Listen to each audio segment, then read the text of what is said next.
If I had to start my journalism career all over again, I mean, completely by scratch, here's everything I will do. And just for context, I've been a journalist for over 9 years now. So this is kind of like where I'm coming from.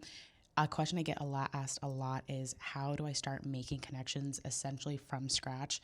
And coming from someone that literally did not know a single journalist when I started out in this business, these are some of the things I did. First, I used social media like LinkedIn to connect with other journalists in the area. I would also go to networking events, conferences, or just simple like clubs and organizations where you can be surrounded by journalists because that will help you kind of get your foot in the door to just even introduce yourself and know other journalists. I said this so many times in my other videos is that journalism is one of those careers where you kind of make it up as you go. And what I mean by that is that like other careers like being a lawyer or a doctor, there's a very set trajectory of things that you have to do. Whereas journalism, you can put three journalists in one room and you will get three completely different like answers on how they became a journalist. I'm not trying to make it sound daunting. I'm just trying to say that like depending on what kind of journalism you want to do requires different things. For example, for me, I started off with only writing stories. That's how I broke into the news journalism space.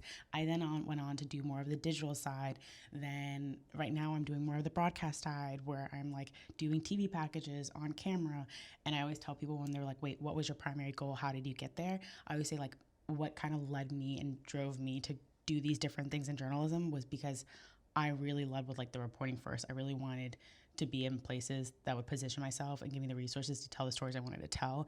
And I didn't really care what platform it was on or what I was doing to tell the stories. Sometimes the stories I want to tell work better in video. Other times it worked better on TV or better in a written story because people didn't want their faces in it. You see what I'm saying? Like I always wanted that flexibility to tell stories and then kind of in my head be like, what is the best medium to tell these stories? On a side note, I'm launching a Substack. It's linked in my bio where I'm going to be posting more tips for aspiring journalists. So if you're interested or just even curious about the process, follow and subscribe to my page.